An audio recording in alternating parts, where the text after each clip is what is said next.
Hola a todos. Bueno, el tema de hoy va a ser sobre hiperplasias de endometrio. Un tema muy relevante que hay que conocer perfectamente y comprenderlo antes del abordaje de cáncer de endometrio. En esta diapositiva les muestro al equipo docente, como siempre, que me acompaña en esta tarea que tenemos que desempeñar en forma virtual.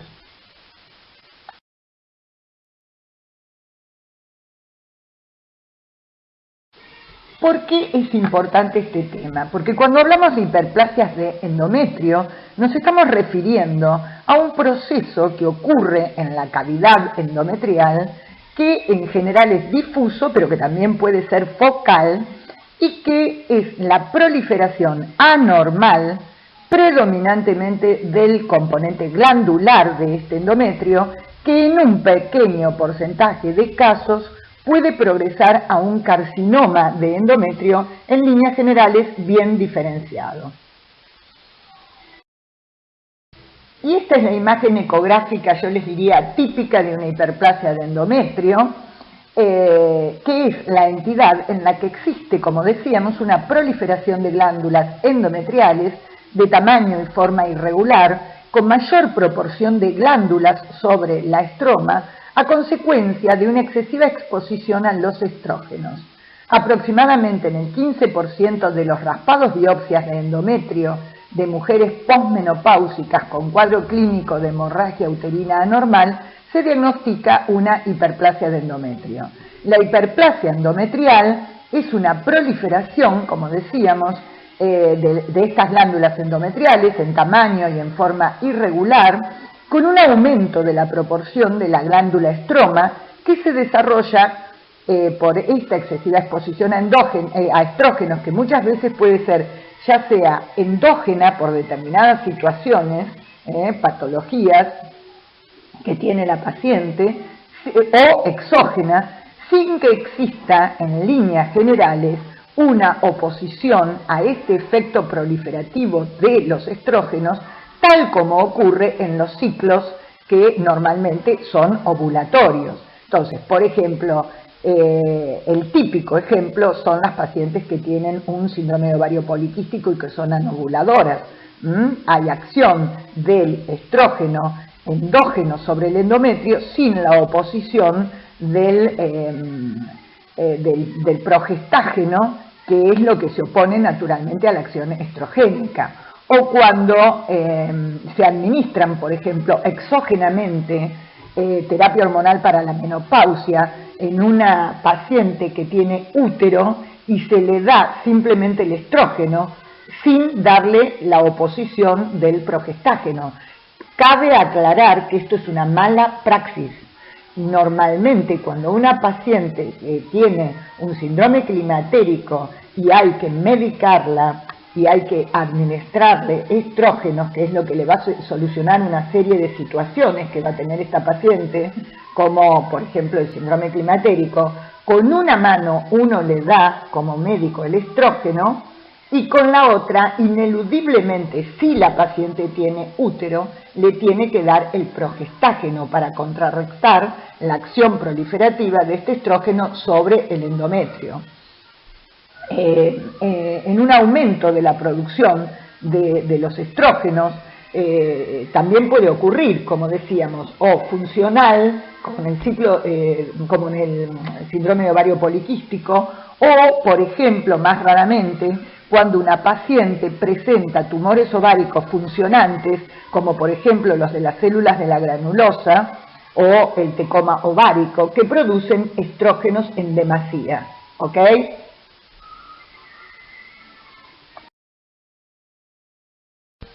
¿Y hay factores de riesgo para desarrollar una hiperplasia endometrial? Sí los hay. Por ejemplo, la terapia hormonal para la menopausia, obviamente mal administrada, con la salvedad de lo que les expliqué anteriormente, la obesidad, la diabetes, una menopausia tardía con una menarca temprana. Bueno, y como ustedes saben, la obesidad es un problema de salud pública en el mundo occidental, que se asocia a un incremento de hasta 5 veces más riesgo de padecer una neoplasia endometrial. En las mujeres premenopáusicas, la obesidad y el síndrome de ovario poliquísticos están asociados a ciclos anovulatorios, como bien sabemos, y como consecuencia de esto, el endometrio se encuentra, como dijimos anteriormente, expuesto a la acción de los estrógenos en ausencia de la acción reguladora de la progesterona. En la menopausia, la obesidad conlleva a exposición del endometrio a cantidades elevadas de estrógenos provenientes de la transformación periférica de la androstenediona a estrona y a estradiol, lo cual, en ausencia del efecto regulador de la progesterona, estimula la proliferación endometrial y puede hacer que este endometrio progrese a una hiperplasia endometrial. Cuando yo les explico esto, estamos hablando de algo totalmente distinto a la terapia hormonal para la menopausia administrada exógenamente cuando corresponde. O sea, esto es una situación endógena típica de la paciente climatérica premenopáusica, por lo cual esta paciente va a tener más riesgo de desarrollar una hiperplasia endometrial. No tiene nada que ver con darle un tratamiento para un síndrome climatérico. Actualmente los factores genéticos también tienen mucha importancia en el desarrollo de la hiperplasia endometrial y de los adenocarcinomas relacionados. Es así como la inactivación del gen supresor de tumores, el PTEN, Phosphatase Enhancing Homologue Dilated on Chromosome, el cual codifica una fosfatasa, una enzima, facilita la remoción de los grupos fosfatos de las moléculas AKT y del mTOR quinasas, que se encuentran en la vía intracelular de la fosfoinositol 3 quinasa, la PI3K. La actividad de este PTEN produce una detención del ciclo celular y la apoptosis, así como la inhibición de la motilidad celular. Por lo tanto, con la pérdida de su expresión, las células ingresan en el ciclo celular y generan una excesiva población celular. Se ha demostrado que esta delesión es un evento temprano en la carcinogénesis endometrial, que favorecería además que las células se volvieran más sensibles a la estimulación del estrógeno. El oncogen BCL2, que está localizado en el cromosoma 18 y que está sujeto a regulación por control hormonal, ha sido descrito en la patogénesis de la hiperplasia endometrial. Un aumento de su expresión en la fase proliferativa y su marcado descenso en la fase secretora ha sugerido un papel muy central en la inhibición de la apoptosis, prolongando la sobrevida celular. El incremento sustancial de la expresión de este oncogen BCL2 quedó completamente demostrado en la hiperplasia endometrial compleja y se ha propuesto una interacción entre la expresión de este oncogen y el gen FASL, que podría ser uno de los factores que contribuye en el desarrollo de la hiperplasia endometrial. Otros autores sugieren que la presencia de la inestabilidad de microsatélites, mutaciones en el oncogen KRAS y en el gen CTNNB1 se encontrarían presentes también en lesiones precursoras del adenocarcinoma de endometrio.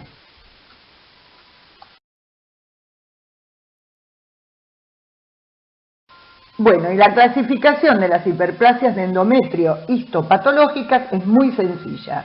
Se dividen en simple y compleja, ambas con atipia y sin atipia.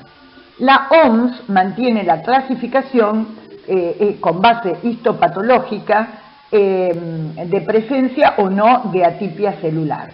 Esta clasificación es la que actualmente la mayoría de los patólogos aún siguen. Como ven, la atipia es el indicador potencialmente maligno. y tiene dos criterios morfológicos grandes. Uno es el arquitectural, que las divide en simples y complejas, y otro que es citomorfológico, que las categoriza como atípicas o no atípicas.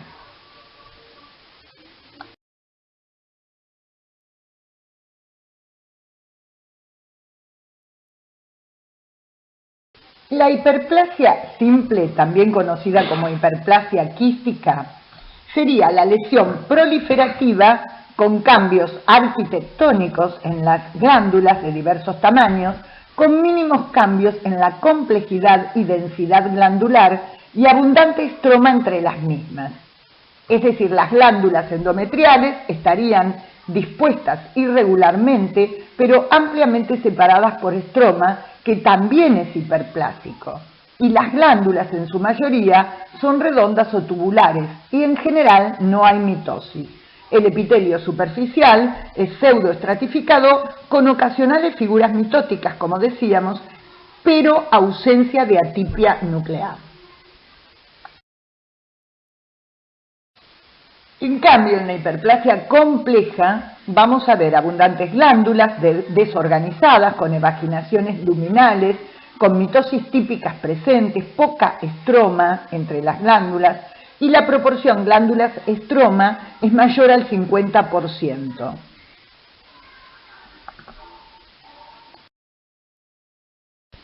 En cambio, en las hiperplasias con atipia, bueno, obviamente vamos a encontrar atipia celular, células glandulares revestidas con estas células atípicas, el epitelio glandular atípico, estroma endometrial residual que separa las glándulas en este campo, y en estos casos siempre hay que descartar la presencia concomitante de un carcinoma.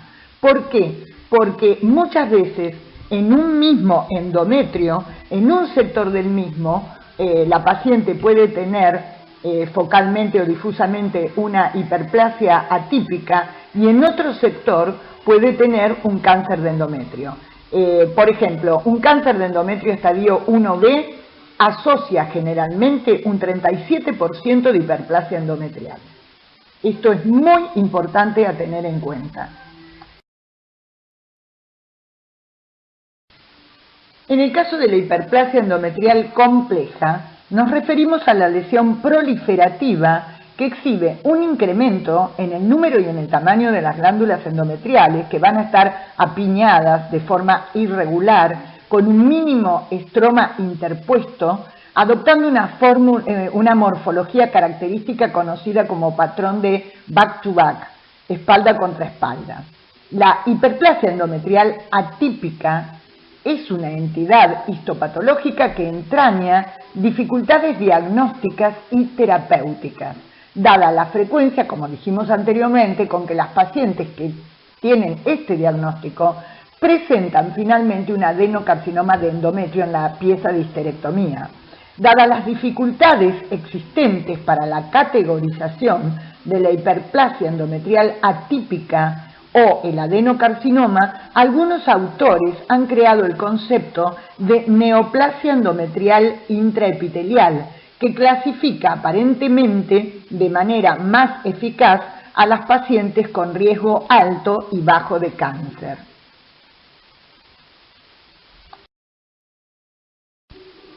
Acá tenemos unas imágenes de hiperplasia simple con atipia, hiperplasia compleja con atipia, hiperplasia compleja sin atipia y compleja con atipia. Y acá me quiero detener un momento para explicarles. Ustedes pueden encontrar, y hubieron muchísimas clasificaciones de esta entidad que es la hiperplasia del endometrio. Como saben, en el endometrio no hay una membrana basal. Entonces, siempre se dijo que las hiperplasias de endometrio, las que están cercanas a la línea del cáncer de endometrio, que podrían ser la hiperplasia con atipia simple, compleja especialmente, compleja y con atipia, que está ahí muy cerquita del cáncer de endometrio y que a veces es muy difícil de diferenciar, muchas veces o pueden escuchar que se las ha denominado estadio 0 de un carcinoma de endometrio, porque esto se hizo en base a que se quiere homologar, aunque es totalmente distinto, al carcinoma in situ del cáncer de cuello. Entonces, no existe un verdadero carcinoma in situ en el endometrio, porque no hay una membrana basal. Pero lo que sería el equivalente del carcinoma in situ del cáncer de cuello podrían ser las hiperplasias complejas atípicas de endometrio. Y en otras clasificaciones, que ya casi como que no se usan, la hiperplasia adenomatosa atípica. Entonces, yo lo que quiero que tengan claro es este concepto. En el endometrio no hay membrana basal. El cáncer de endometrio no tiene nada que ver con el cáncer de cuello. Pero tratando de homologar lo que sería un carcinoma in situ, como ustedes lo conocen o tienen el concepto en el cuello, en el endometrio vendrían a ser estas hiperplasias. Por eso es tan importante.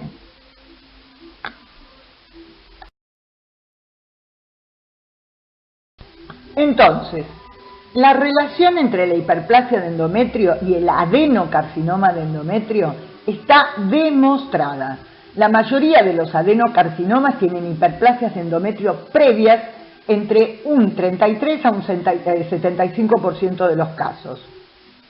2% de las pacientes con diagnóstico inicial de hiperplasia sin atipia progresan a carcinoma.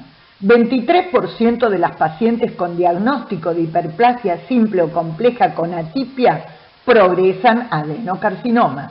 Dentro de las pacientes con diagnóstico de hiperplasia compleja con atipia, el 29% de ellas progresan, en último término, a adenocarcinoma endometrial. Otros autores también dicen que la evolución de la hiperplasia atípica a carcinoma se da en el 52% de los casos. Cuando el estudio histopatológico del espécimen de biopsia endometrial diagnostica hiperplasia atípica, el riesgo de carcinoma concomitante ha sido reportado entre un 17 y un 25% de las veces. Y otras publicaciones informan que este porcentaje asciende hasta un 40-42%. Por eso es tan importante que ustedes tengan muy claro este concepto. Y acá, en este gráfico, en este esquemita, lo tienen súper claro. La progresión de un endometrio normal a un cáncer endometrial aparentemente pasaría por la hiperplasia endometrial.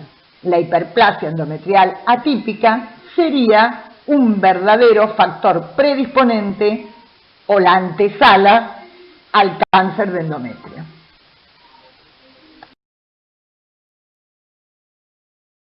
Entonces, muy importante, la relación entre la hiperplasia endometrial y el carcinoma, especialmente el adenocarcinoma de endometrio, fue descrita por primera vez por Cullen en 1990. En la segunda mitad del siglo XX hubieron múltiples clasificaciones histológicas e hipótesis sobre el potencial oncológico de las hiperplasias. Actualmente la atipia celular es el factor pronóstico más importante y puede ser la precursora del adenocarcinoma de endometrio tipo 1, que ahora vamos a ver que hay dos tipos de cáncer de endometrio que les voy a explicar. El tratamiento estándar de la hiperplasia con atipia es la histerectomía total, es decir, la escisión del útero, cuello y cuerpo, o sea, totalmente. Es muy importante porque en un gran número de casos siempre está presente un cáncer concurrente, como explicáramos anteriormente.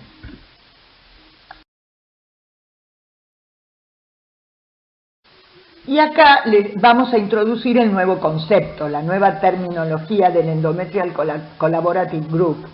En el año 2000, Matter ingresa esta nueva terminología. Hiperplasia, neoplasia intraepitelial endometrial, el EIM, y el adenocarcinoma, basado en datos experimentales que apoyan el modelo clonal de crecimiento para el precáncer endometrial, de forma que las lesiones premalignas serían, como veníamos diciendo, auténticas neoplasias, precánceres. No sería adecuado mantener el nombre de hiperplasias para este espectro de lesiones biológicamente tan diferentes como son el endometrio proliferativo, ya sea difuso y policlonal, de un ciclo anovulador, una hiperplasia, ¿no es cierto?, producido por un estímulo estrogénico y mantenido, y las lesiones proliferativas monoclonales de localización focal, que sería el EIN, que sería la neoplasia intraepitelial endometrial, que tienen un alto riesgo de progresar u originar un adenocarcinoma. Dentro de las clásicas hiperplasias simples sin atipias, habría un pequeño porcentaje que serían catalogadas con la nueva terminología de EIN, que aumentarían el porcentaje de hiperplasias con atipias. Dentro del EIN, adenocarcinomas no infiltrantes, por la gran dificultad que los patólogos tienen para diferenciarlo muchas veces de las hiperplasias con atipias, con los criterios histológicos que se emplean actualmente. Es muy difícil, muchísimas veces, para los patólogos poder diferenciar un cuadro del otro. Hay como una verdadera progresión, esto está probado. Por eso este concepto de las hiperplasias es tan importante que lo tengamos claro. Va unido y previo al de cáncer de endometrio.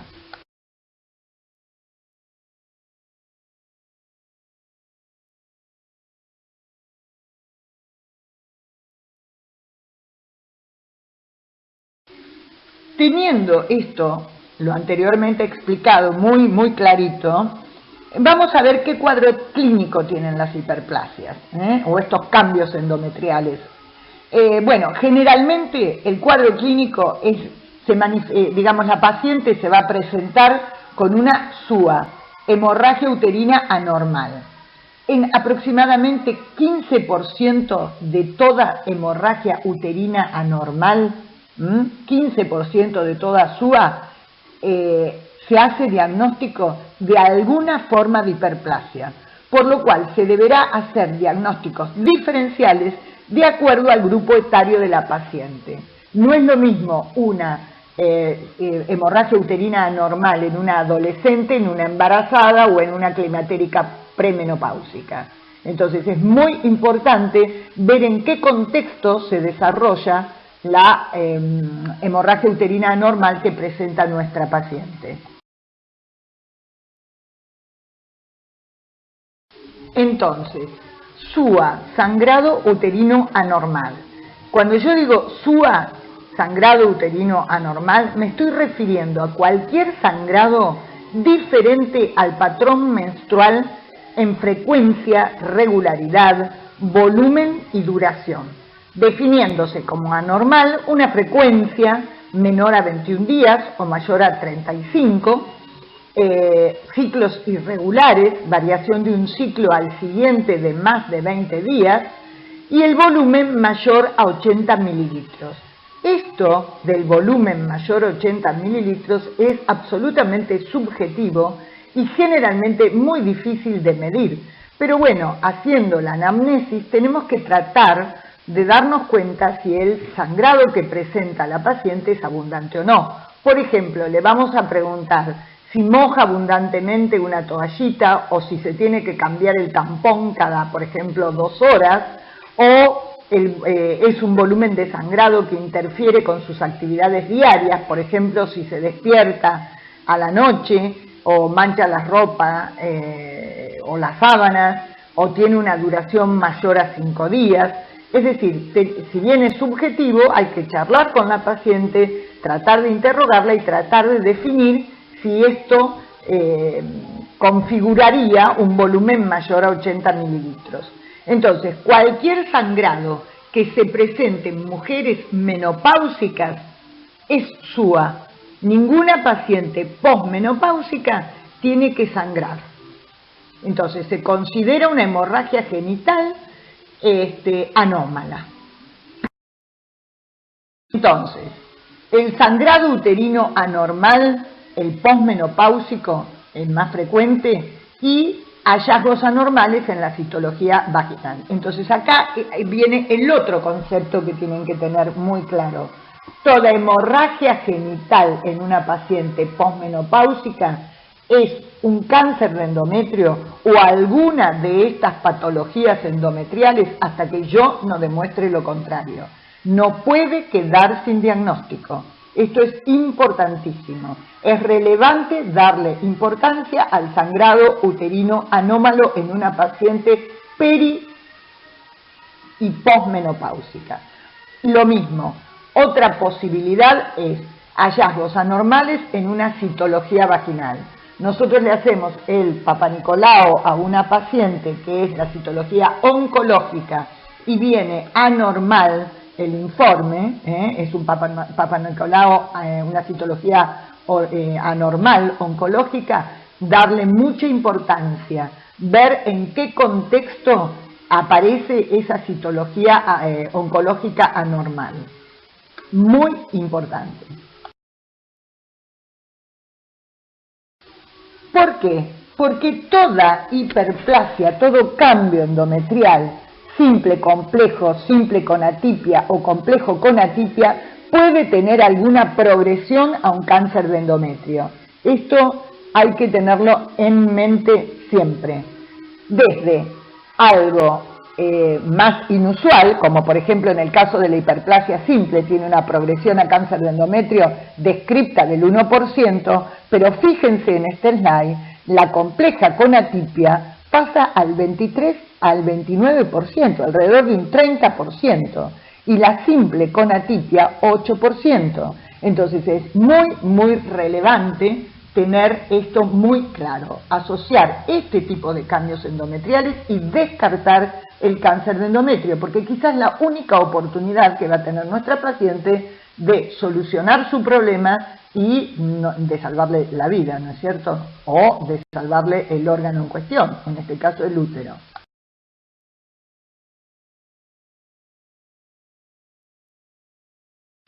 Y acá el otro concepto que también tenemos que tener claro. Ya desde el año 1983, Bokman describió dos tipos etiopatogénicos diferentes de adenocarcinoma de endometrio. El tipo 1 y el tipo 2. El tipo 1 generalmente bien diferenciado y más frecuente en la paciente perimenopáusica. Va a depender de los estrógenos y se desarrolla asociado a una situación de hiperestrogenismo, ya sea endógeno o exógeno. La lesión precursora es la hiperplasia endometrial y corresponde con la forma endometroide y sus variantes de adenocarcinoma y representa el 60 al 70% de los casos. Tiene mucho mejor pronóstico. En cambio, el tipo 2 es el clásico cáncer de endometrio que se ve en la paciente mucho más añosa, de alto grado, como dijimos en posmenopausia tardía. Generalmente la morfología del tipo 2 es seropapilar o de células claras, son más agresivos y asientan sobre un endometrio atrófico. El tipo 2 se corresponde con el 30-40% de las neoplasias endometriales y tiene, por supuesto, mucho peor pronóstico. En este slide se los pongo más clarito, más gráfico. Entonces, dos cánceres de endometrio, tipo 1 y tipo 2, de dos orígenes absolutamente distintos. El tipo 1 asociado a estimulación estrogénica sin oposición, por cualquier motivo, endógeno o exógeno, generalmente siempre hay una hiperplasia endometrial, se ve en pacientes perimenopáusicas, bien diferenciado, y la invasión endometrial es superficial. Se asocia a tipos histológicos de mejor pronóstico. Y el cáncer de endometrio tipo 2, que es esa neoplasia de muy alto grado, que se ve en mujeres posmenopáusicas en edad avanzada, no estrógeno dependiente, no asociado a hiperplasia de endometrio, generalmente asentando sobre endometrios atróficos, moderada o poco diferenciados, por eso tiene mal pronóstico en general.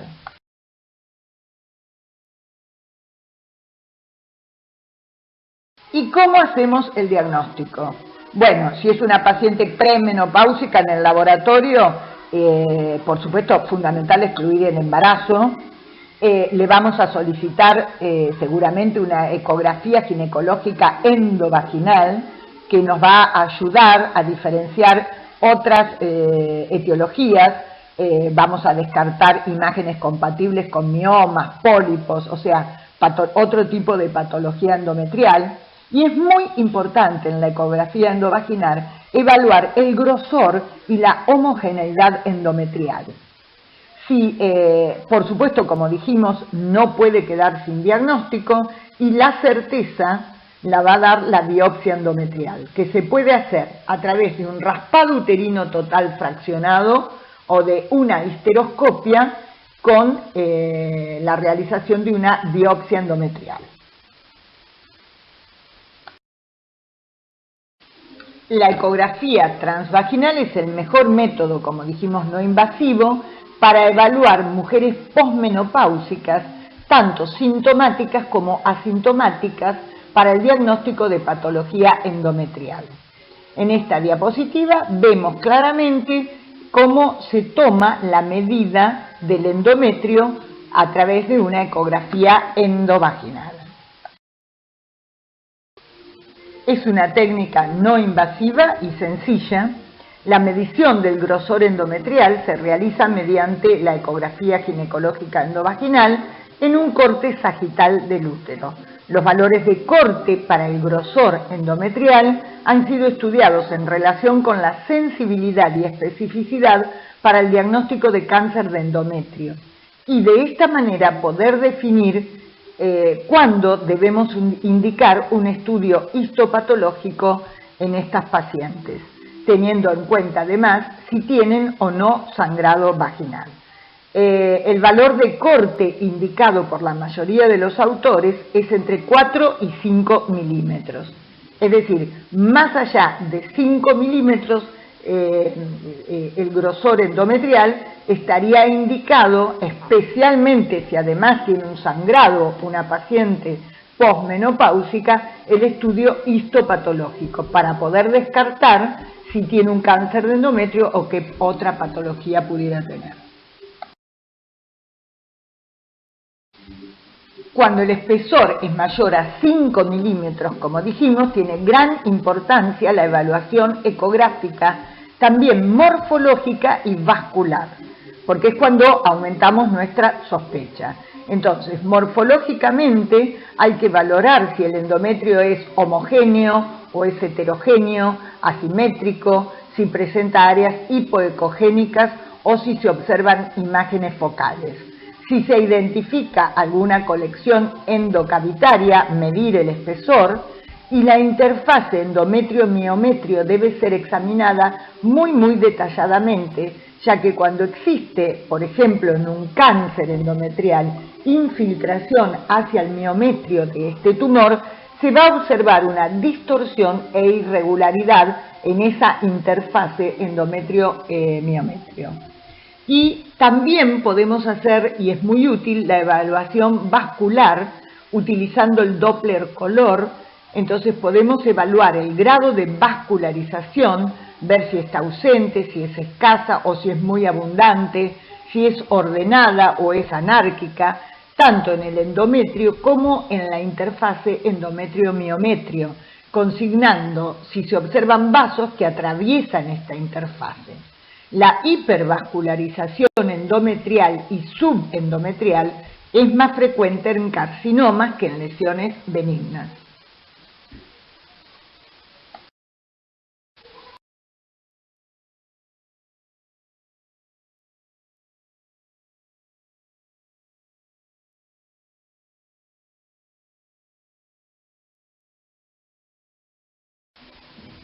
Y la histeroscopia es la gran herramienta diagnóstica a la hora de diferenciar el cáncer de endometrio de la hiperplasia con atipia. La mitad de las hiperplasias, tener en cuenta que también se localizan en un pólipo, por lo cual si hay un pólipo, no descarta que hubiera una hiperplasia o un cáncer asociado. Es fundamental tener muy claro la histeroscopia es la gran herramienta diagnóstica a la hora de diferenciar el cáncer de endometrio de las hiperplasias con atipias y de toda la patología endometrial. Recuerden que la mitad de las hiperplasias también se pueden localizar en un pólipo. Es decir, nosotros podemos encontrar un pólipo asociado a una hiperplasia de cualquier tipo y a un adenocarcinoma.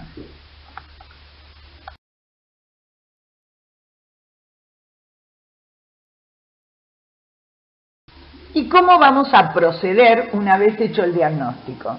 Si la hiperplasia tiene atipia y la paciente es perimenopáusica o posmenopáusica o tiene paridad cumplida y no tiene deseos de fertilidad, el tratamiento definitivo es la cirugía. Pero obviamente ya sabemos que compromete la fertilidad, es decir, hiperplasia atípica es indicación de tratamiento definitivo quirúrgico, de algún tratamiento definitivo quirúrgico, y el gold standard es la histerectomía total. Ahora, si es una paciente más joven que tiene deseos de fertilidad, se puede instaurar un tratamiento medicamentoso con progestágenos con la idea de conservar la fertilidad, pero amerita ciclos largos de oposición a estos estrógenos. Para revertir esa hiperplasia se necesitan ciclos largos de oposición con progestágenos. Y también podría ser otra conducta la observación, si es una hiperplasia que no tiene atipias, donde el riesgo de progresión es bajo, como vimos en la hiperplasia simple es un 1%. Una vez logrado el embarazo, control y bueno, actuar según cómo si evolucionó o no esa hiperplasia, ¿no es cierto? Entonces, el tratamiento más común de la hiperplasia son los progestágenos. Y esto se puede indicar de distintas maneras, como vamos a ver un poquito más adelante, y hasta a través de dispositivos intrauterinos. Y si no, la histerectomía, en algunos casos, como en el caso de la hiperplasia compleja y compleja atípica, que es el tratamiento definitivo y ya no desea tener más hijos.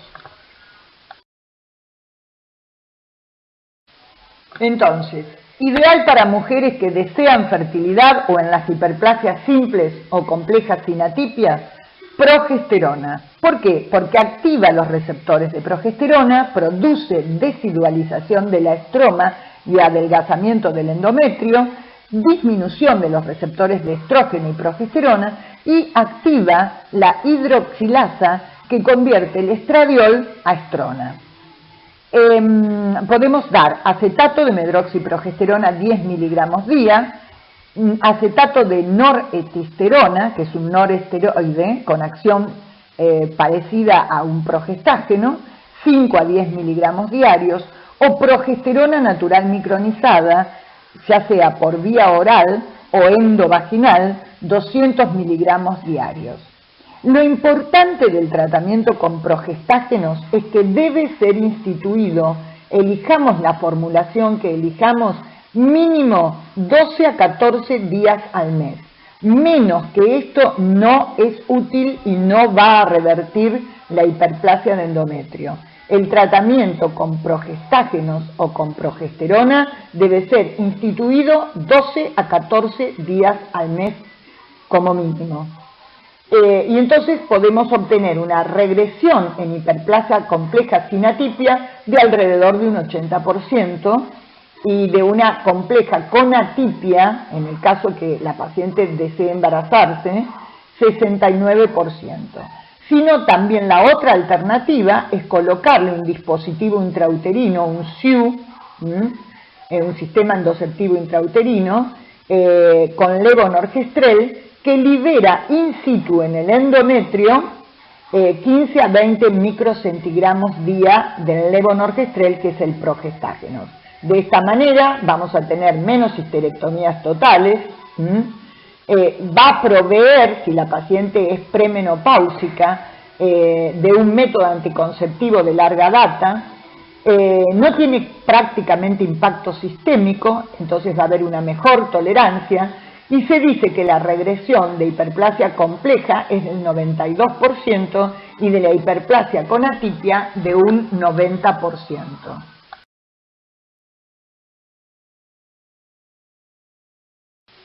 ¿Cómo hacemos el seguimiento? A los 3-6 meses una nueva biopsia endometrial. Si no hay regresión, si la situación está igual y no se resolvió, o se aumenta la dosis del progestágeno y se sigue observando, o si estábamos indicándole un progestágeno o progesterona oral, pasamos al SIU con levonorgestrel.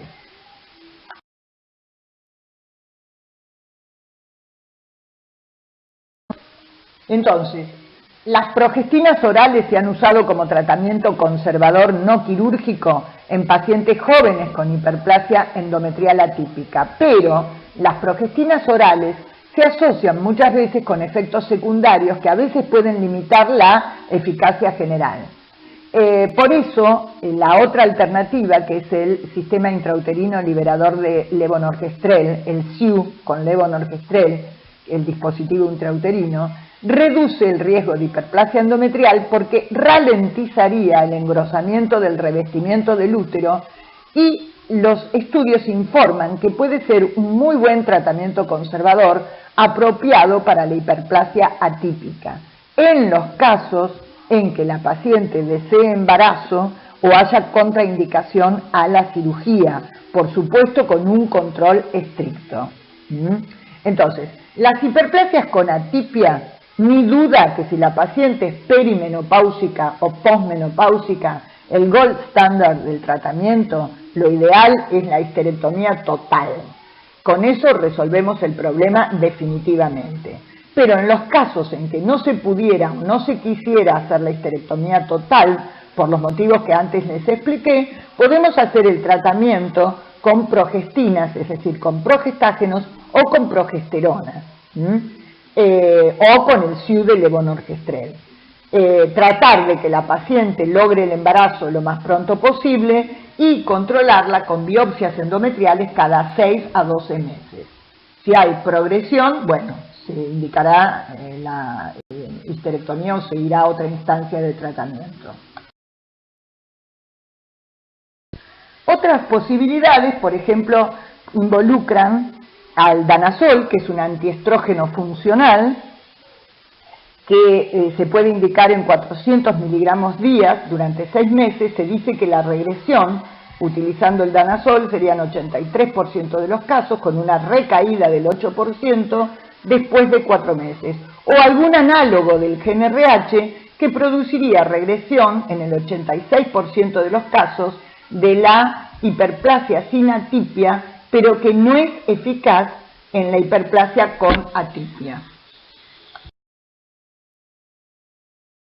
Otras posibilidades más actuales, pero que no están disponibles en todas las instituciones, ni todos los médicos están entrenados ni tienen la aparatología para hacerlo, podrían ser la ablación endometrial mediante láser, la resección transcervical del endometrio, que se puede hacer transhisteroscópica, la ablación endometrial con electrodo de bola rodante y técnicas de segunda generación como ablación endometrial con balón térmico, ablación endometrial con microondas, ablación hidrotérmica, ablación endometrial con radiofrecuencia bipolar, crioterapia endometrial. Es decir, estas técnicas se asociarían o se fueron ideando buscando la realización del objetivo, que es la ablación endometrial, con tiempos más cortos y generalmente con anestesia local en lugar de anestesia general, es decir, en la intención de ser menos invasivos, siendo de todos modos efectivos, por supuesto. Bueno, espero que haya sido útil, que les haya clarificado los conceptos. Es muy importante este tema de hiperplasias endometriales, como dijimos, porque puede ser la antesala de un cáncer de endometrio. y hacer el diagnóstico de una hiperplasia de endometrio o de un carcinoma muy inicial puede salvar una vida, y en el caso de las hiperplasias de endometrio ayudarnos a preservar el órgano, que es lo ideal. Bueno, los invito a que vean, lean todo lo que se sube y asociamos a este tema para que les quede más completo el concepto. Y bueno, seguimos quedándonos en casa por ahora y espero que todos estén muy bien. Cuídense.